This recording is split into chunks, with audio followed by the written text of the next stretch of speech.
Dr Phathokuhle Zondi is the CEO of the Sports Science Institute of South Africa, and she's also a sports physician.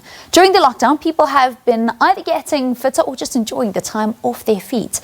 The Institute has been making sure that their members still have access to classes, but are stretching their reach further as they live stream some others. To tell us a little bit more is Dr Zondi joining us. A very good morning and welcome to Morning Live.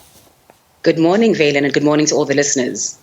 Dr. Zondi, can you explain to us how people can actually use this resource of those classes that are actually streamed by your experts? Absolutely. So, Valen, I'm really thrilled that during this lockdown period, we've been forced to innovate.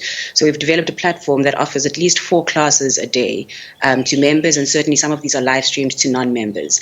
At this particular point, there's 2 ways to access those classes, either through Facebook, through our live streamed classes there, and you'll be able to download the program on Facebook and view what is available to you. And we've also developed a CISA app. So if you just go to the App Store and look for SSISA, you'll be able to download an app which will then make available to you all classes, and some if you're wanting to pay for it at a fee. We've also got a number of other things. We know that We've always known that the health benefits of physical activity are well researched, and what's really exciting is that there's novel evidence that physical activity may actually play a protective role against the coronavirus itself. And so it does become really important for all members of the South African community and the community at large to continue to remain physically active during this period. And I know from social media and from efforts from the government that a lot of people have taken up this call and heeded this call, rather, taken up this challenge to remain physically active and try and be creative from home. So at the Sports Science Institute, we are here to support you. And offer a range of classes from strength-based classes, cardiovascular classes, resistance-based classes, and of course sports-specific as well, if that's what you're interested in. So, Dr. Zondi, what I see when I go onto social media is people are either getting really good at cooking and baking, or they all of a sudden are becoming these fantastic gym aficionados. Are you quite impressed, or have you been quite surprised by just how many people are using this time during the lockdown to get fit?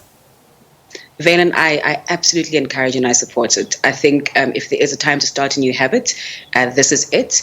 And a good one to start would be one to start your physical activity regime and just find something that you enjoy. I think that's the most important thing. Also find something that you can maintain beyond lockdown. I think physical activity is also proven to be that anchor that keeps people grounded and sort of protects their mental health. And for that reason, too, it's something that I celebrate and absolutely promote. And with regards to the eating and the diet, absolutely, I've been laughing with friends at how creative they've been in the kitchen. But a really important note to make good eating decisions at this particular time. I think the two are complementary. So by all means, be creative, but remain healthy in the choices. Dr. Zondi, do you think some people are actually overdoing it because they wouldn't generally exercise every single day in their normal routine? Absolutely, and I think that's an important flag that you raise. While regular physical activity is very important, I think you must remain moderate because it's important not to, at this particular time, cause unnecessary injury and also physiological strain by overdoing things. So really, if you're somebody who's never trained or exercised before, you want to ease your way into it, and you also want to moderate the intensity of your exercise. You do need to incorporate rest days, and it's also important that you can't be going high intensity day after day after day. You need to also moderate your load and your intensity of your training. So you want to just add a little bit of variety and absolutely ensure, Valen, that you do include some rest days and some easy days in your regime. All right, lovely stuff. Great advice there. Thank you very much. That's Dr. Phathokuhle Zondi, who is herself a sports physician, but also the CEO of the Sports Science Institute, chatting to us here on Morning Live. Thanks for your time. There'll be more